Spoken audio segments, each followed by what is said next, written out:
Isaías 19, versículo 20, la segunda parte, porque clamarán al Señor a causa de sus opresores, y Él les enviará Salvador y Príncipe que los libre. Todos sabemos cómo en este mundo caído, en este mundo de pecado, las consecuencias del mal nos afectan a todos de múltiples maneras, y una de ellas es esas dificultades que experimentamos de todo tipo. Cada uno de nosotros, si fuéramos interrogados, hablaríamos de esos problemas que tenemos y que están constantemente presentes en nuestra vida. ¿Qué hijo de hombre puede decir que está libre o exento de aflicción en su propia vida? Y encontramos que tantas veces en medio de esas dificultades echamos mano de esos recursos que hay a nuestro lado para poder de alguna manera aliviar esos problemas y esas dificultades.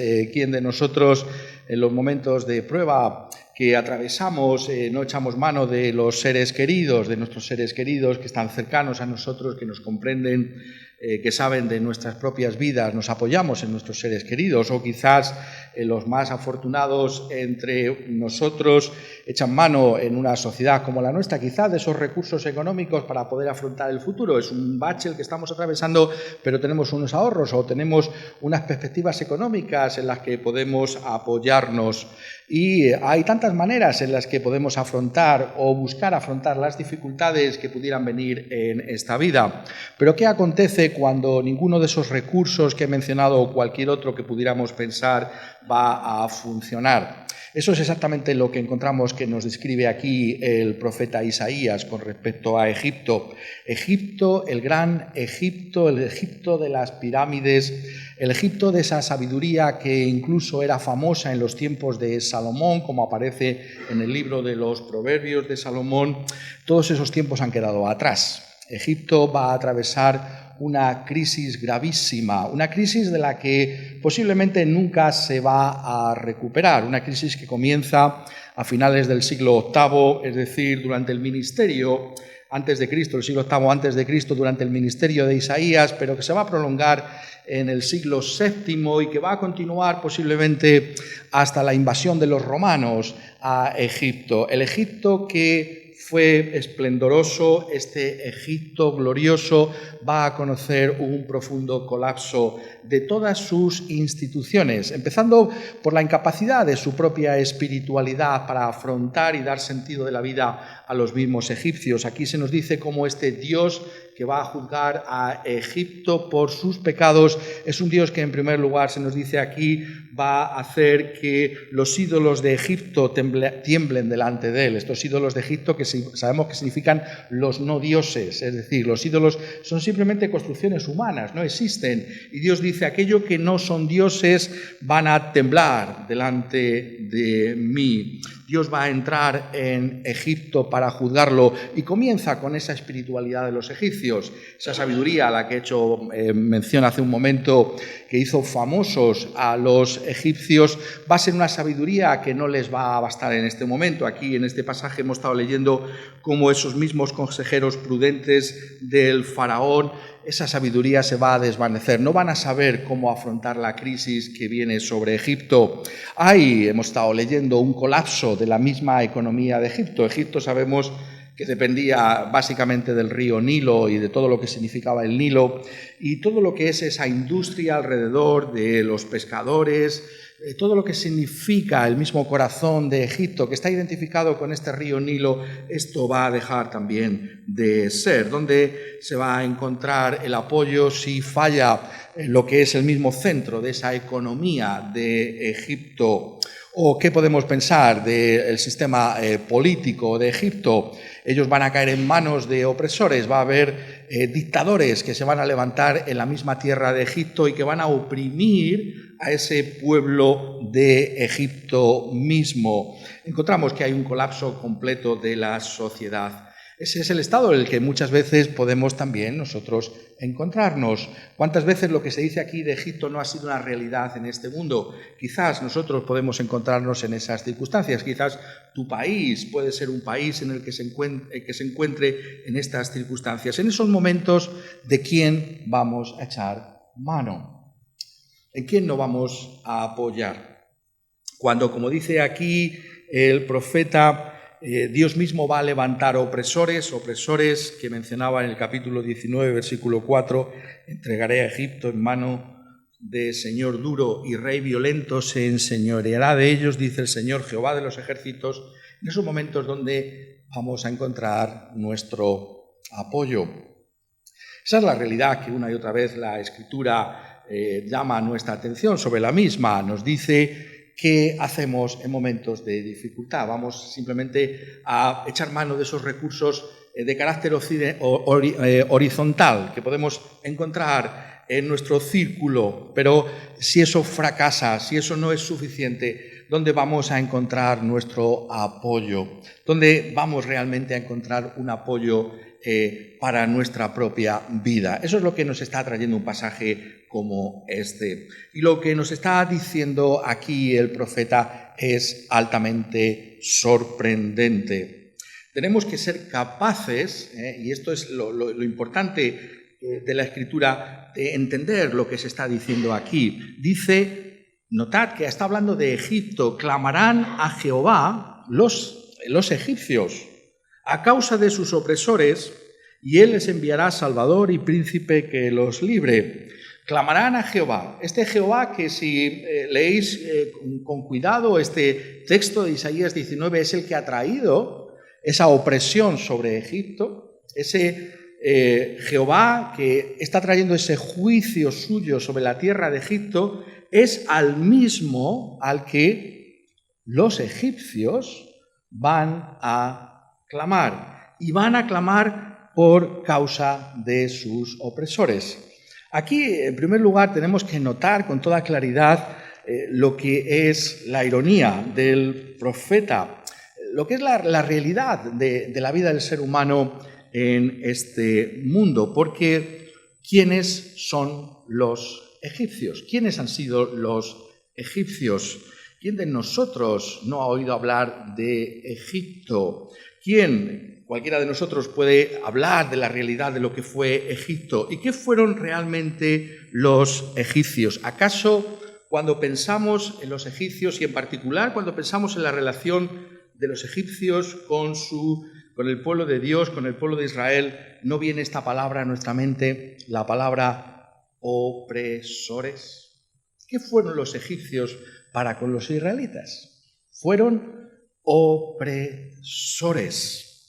Fueron opresores. El faraón oprimió duramente a Israel en Egipto.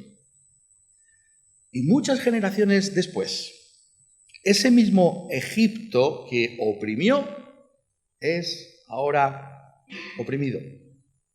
Ese mismo Egipto, cuyos faraones fueron dictadores brutales sobre aquellos esclavos hebreos, son ahora los que sufren las consecuencias de ese justo juicio de Dios.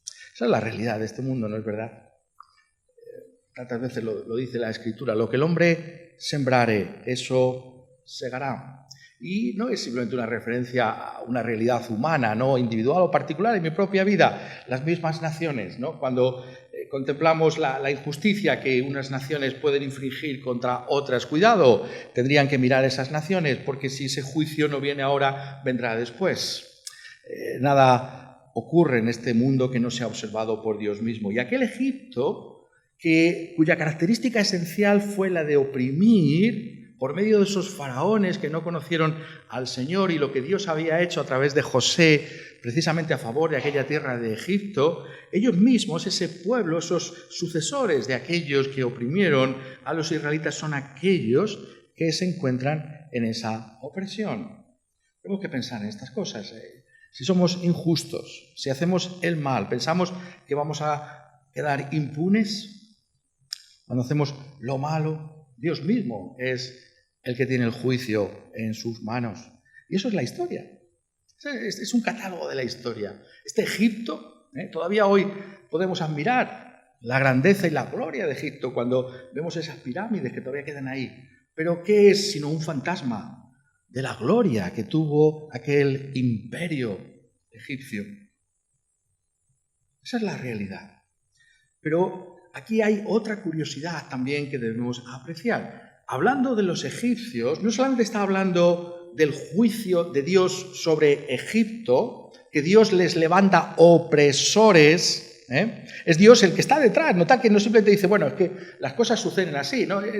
Cuando no se conoce la Escritura, tenemos esa visión, ¿no? Como si las cosas sucedieran por accidente. No hay accidentes, todo está bajo el control de Dios. Todo lo que pasa está gobernado por Dios mismo. Y entonces cuando contemplamos aquí a estos egipcios, ¿qué es lo que vemos? Vemos algo que tiene que llamar poderosamente nuestra atención igualmente, y es el hecho de que estos mismos egipcios que son heridos por Dios mismo, que son castigados por Dios mismo, que se encuentran, por tanto, en esa posición en la que se encontraba Israel en Egipto, estos egipcios claman a Jehová. Claman a Dios. Y eso es lo que el profeta quiere que seamos capaces de entender. Recordad, seamos conscientes de que en el Antiguo Testamento, ¿no? Y sobre todo cuando vamos a los profetas, ¿no? Como este magnífico profeta que es Isaías, están llamando nuestra atención sobre todo lo que ha precedido. ¿Y qué es realmente lo que ha precedido? ¿Qué es lo que ha hecho que el pueblo de Dios sea el pueblo de Dios? Israel, Judá en este caso. Este pueblo fue el pueblo que clamó en Egipto a Dios. Esa es la característica esencial de ese pueblo al que ahora se está dirigiendo Isaías siglos después. Muy interesante leer este pasaje, por tanto, de Isaías a la luz del Éxodo. Dice en Éxodo capítulo 2, versículo 23, aconteció que después de muchos días murió el rey de Egipto, el faraón, y los hijos de Israel gemían a causa de la servidumbre y clamaron. Y subió a Dios el clamor de ellos con motivo de su servidumbre. Y esto es tan importante. Este realmente es el corazón mismo de lo que encontramos, que es la historia del Éxodo, que se nos dice cuando... En el capítulo 3, cuando Dios se aparece a Moisés, ¿y con qué palabras viene de esa zarza que ardía y no se consumía? ¿Cuál es el mensaje de Dios para Moisés? Le dice, yo soy el Dios de tu padre, el Dios de Abraham, el Dios de Isaac y el Dios de Jacob. Y dice el Señor, bien he visto la aflicción de mi pueblo que está en Egipto y he oído su clamor a causa de sus exactores, pues he conocido sus angustias. El clamor, pues, de los hijos de Israel ha venido delante de mí y también he visto la opresión con que los egipcios los oprimen. Ese pueblo de Dios era conocido y reconocido por Dios por causa de su clamor. ¿Cómo sabemos que somos el pueblo de Dios? Déjame que lo ponga de esa otra manera. ¿Cómo se sabe que soy parte del pueblo de Dios? El pueblo de Dios tiene una característica esencial y es que clama a Dios. En las dificultades, en la prueba, no simplemente tiene una ayuda horizontal.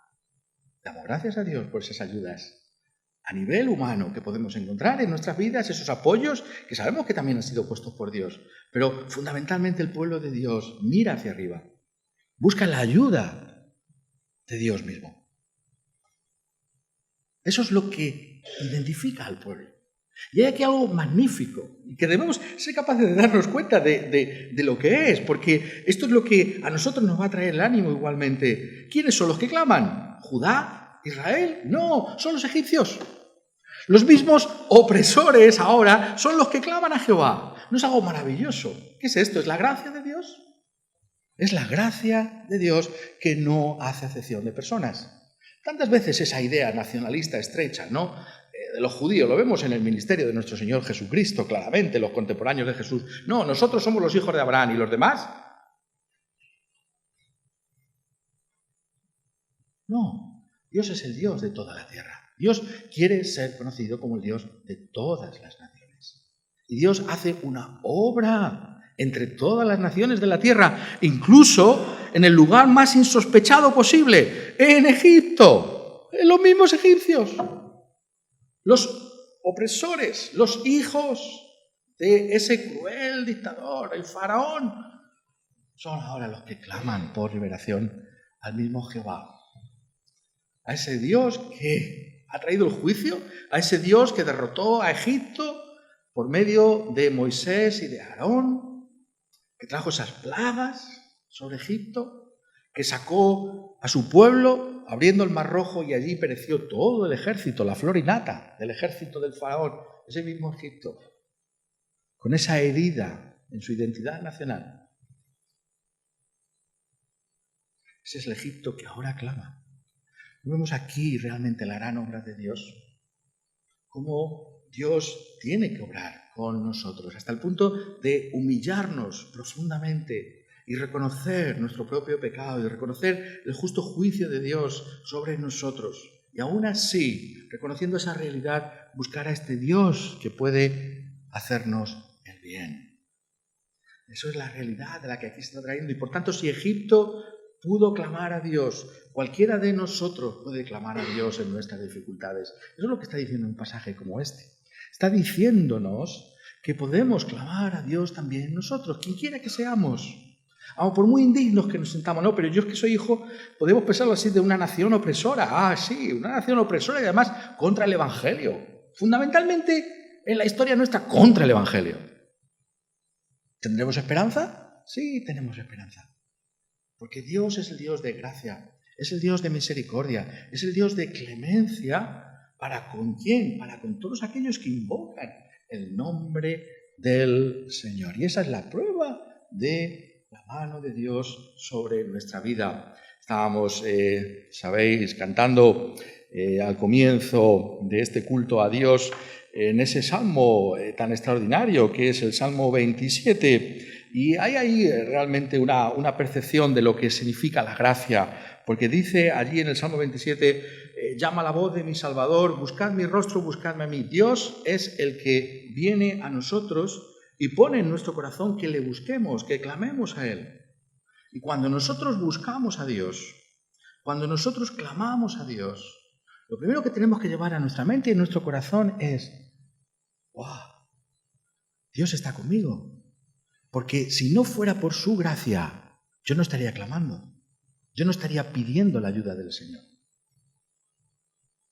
Esa es la gracia de Dios. Si en tu corazón hay un gemido, porque muchas veces en las dificultades que atravesamos en la vida, muchas veces son gemidos, ni siquiera podemos articular palabras. ¿Cuántas veces has estado en una aflicción tan grande que ni siquiera has podido hablar? ¿No es esa tu experiencia? Pero Dios lee esas cosas. En Romanos capítulo 8 Dios nos dice que el Espíritu Santo conoce el corazón. No hace falta que informemos a Dios.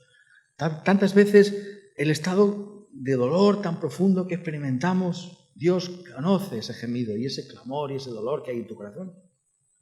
Pero las buenas noticias son que eso es porque Dios ha intervenido en tu vida.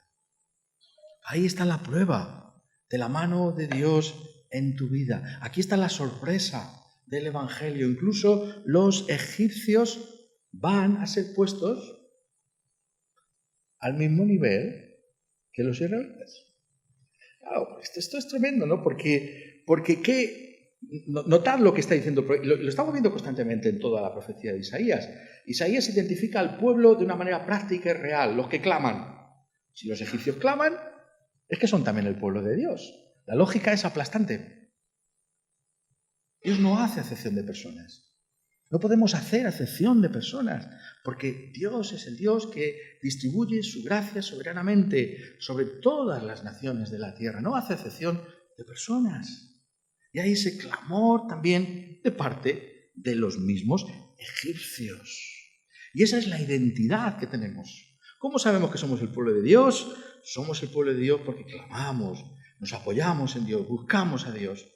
Sabemos que solo Dios finalmente puede ayudarnos.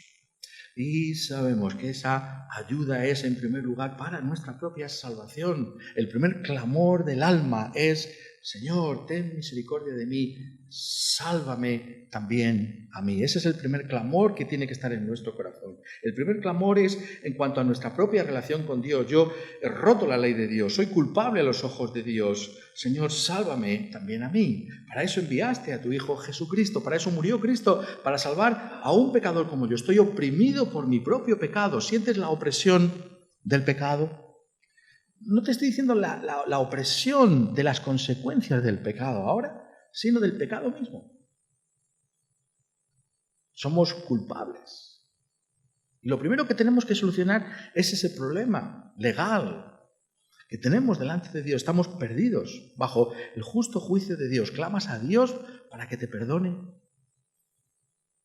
para que Él realmente te reconcilie con Dios por medio de la sangre que fue vertida en la cruz del Calvario, precisamente con ese propósito. Ese es el primer clamor que tiene que estar en tu corazón. Señor, sálvame también a mí. ¿Recordáis a ese carcelero, el carcelero de Filipos? Señor, señores, le dijo a Pablo y a Silas, ¿qué debo hacer para ser salvo? Esa es la primera pregunta. Ese es el primer clamor de tu corazón. Señor, ¿qué tengo que hacer para ser salvo? Y la respuesta que da la Escritura es: cree en el Señor Jesucristo y serás salvo. ¿Has creído tú? ¿Has clamado a Dios y le has dicho: Señor, sálvame también a mí? Pero es que también, y en segundo lugar, ese clamor es el clamor que caracteriza toda la vida cristiana.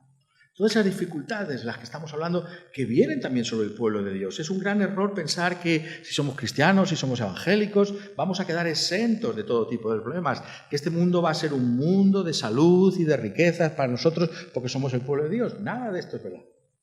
Tenemos que levantar nuestra voz vigorosamente contra lo que realmente es un estorbo para el Evangelio, la idea fantasmagórica de que en este mundo tenemos ya el cielo. No tenemos el cielo en este mundo, este es un mundo en el que el pueblo de Dios tiene que atravesar por dificultades. ¿Recordáis esas palabras del libro de los Hechos de los Apóstoles, cuando el apóstol Pablo exhorta a aquellas primeras iglesias que fueron fundadas en el primer viaje misionero? Es necesario que a través de muchas tribulaciones entremos en el reino de los cielos. No hay otro camino. ¿Has pensado tú que el camino al reino de los cielos es un camino de rosas, sin ningún tipo de problema? ¿Tú vas a llegar allí al cielo? No. Tu camino va a ser un camino duro, difícil, como el mío.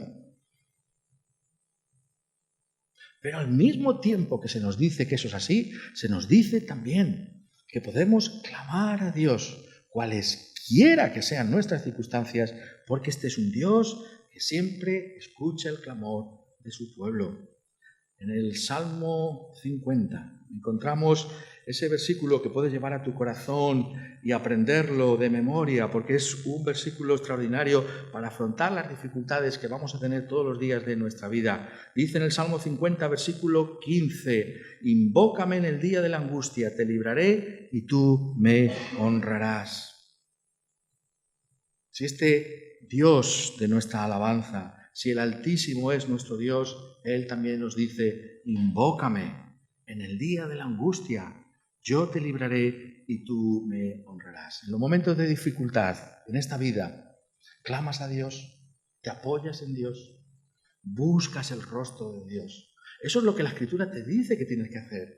Los egipcios lo hicieron, los israelitas lo hicieron. No lo vamos a hacer nosotros ahora, mucho más que tenemos las promesas abundantes de salvación y de bendición en la persona del Señor Jesucristo.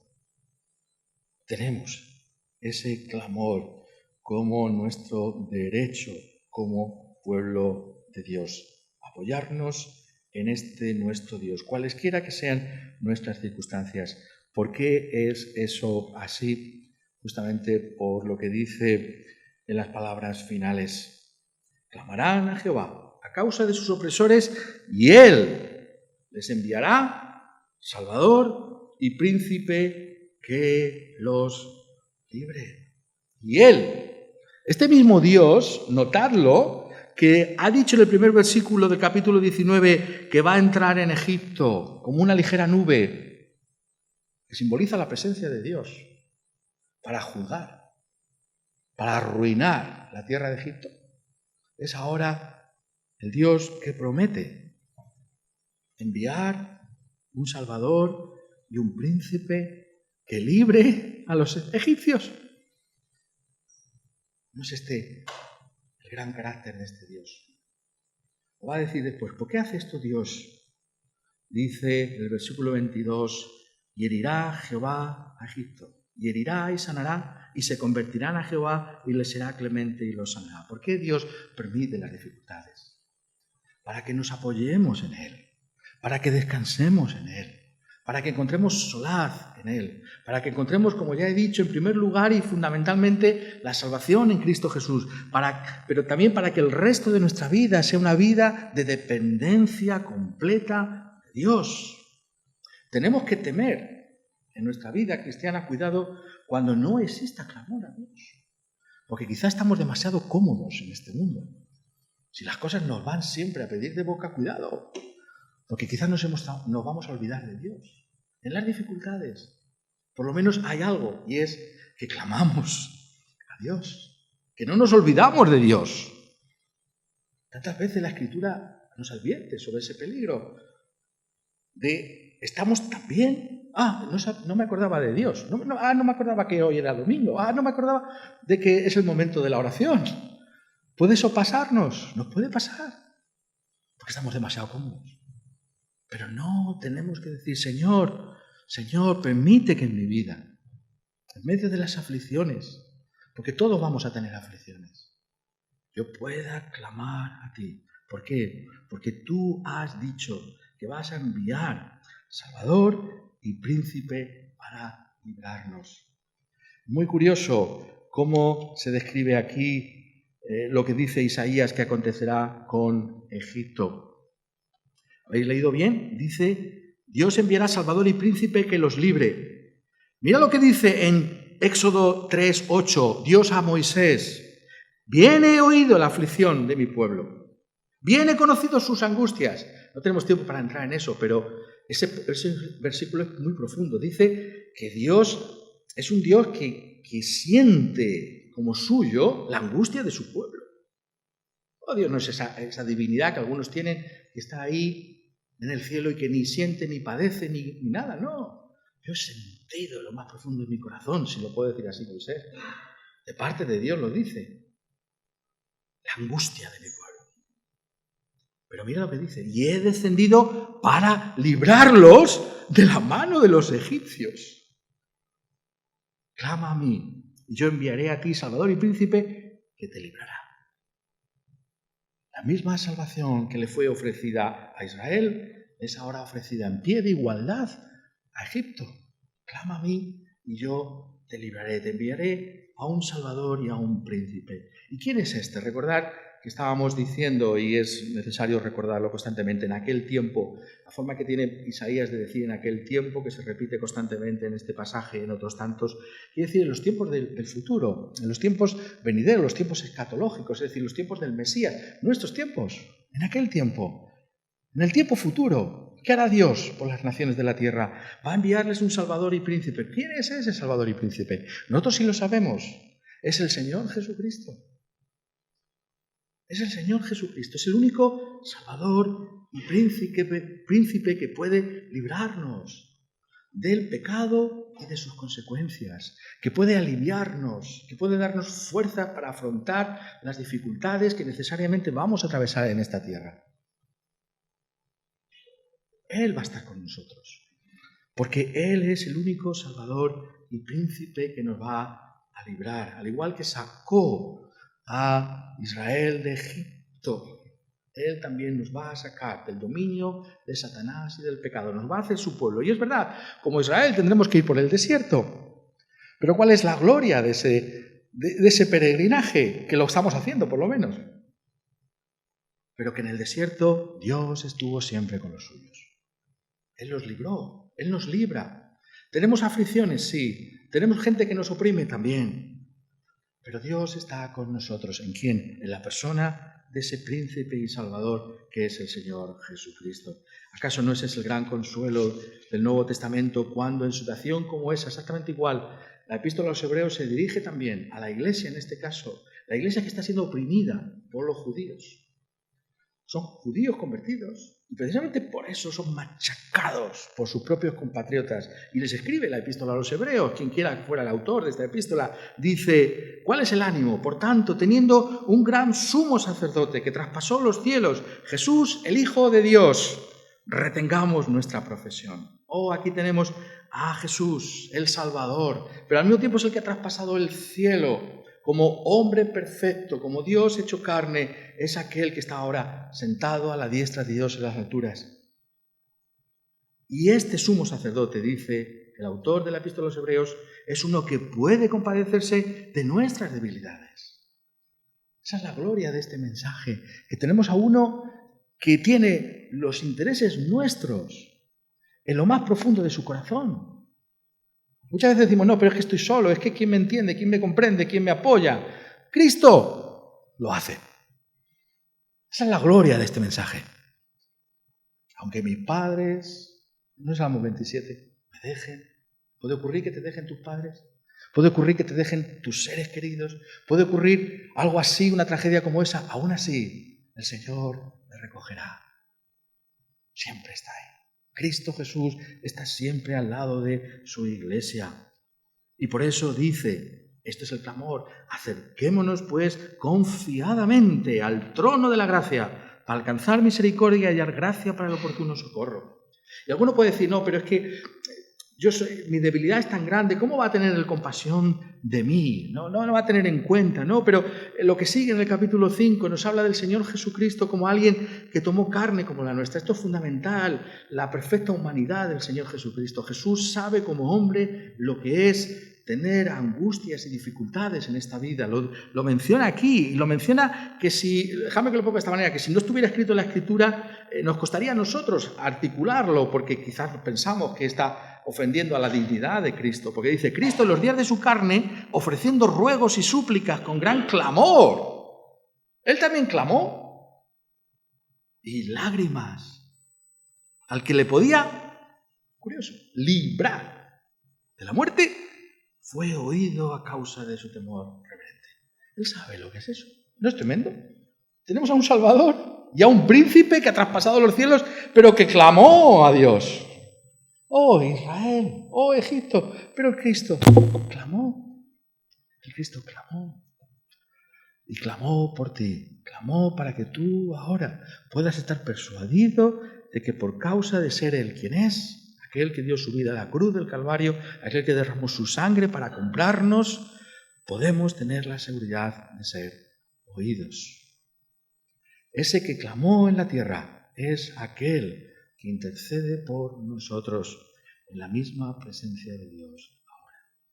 Y por eso ahora, la luz de las riquezas del Nuevo Testamento, nosotros podemos decir, oh, yo tengo ahora todo el ánimo del mundo para clamar a Dios, porque sé que tengo al mejor de los abogados, a la diestra de Dios intercediendo por mí, que es el Señor Jesucristo, para que mi clamor se oiga también allí. Y se va a oír, porque dice que va a enviar a este Salvador. O si fuéramos nosotros, pensarlo de esta manera, no, es que nosotros de alguna manera estamos intentando que Dios, eso son las religiones paganas, ¿no? A ver si Dios lo conseguimos haciendo este sacrificio, el otro, tal, que se ponga de nuestro lado. Pero claro, siempre la incertidumbre, ¿se habrá puesto Dios de nuestro lado o no?